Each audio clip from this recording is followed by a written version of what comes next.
Hello, first tonight, anger at a decision to withdraw stab-proof vests for ambulance workers. 4 years ago, crews working on the front line in Essex were issued with vests for their own protection in case they were called into London. But now, they're not being issued anymore. Today, a union called it a backward step. The stab vests, complete with slash-proof collars, were issued to Essex crews by the Old County Ambulance Service at a cost of some £350,000. They need replacing every 5 years. The region's ambulance trust has now decided that won't happen. It's how it is out here, man.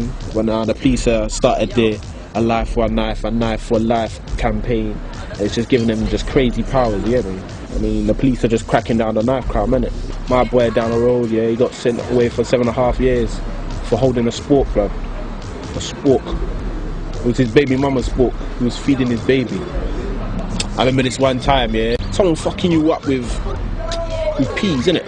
With frozen vegetables, you know what I mean? Like, just proper pelting you there. That's what I mean, like. These young men have all carried a knife.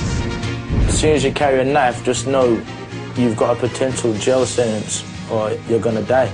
These young men have all used a knife. I had a knife, I lashed out with a knife and stabbed him. And these have killed with one. Done a lot of per se bad things in my life, but murder or being responsible for someone's death was never ever a part of my plan.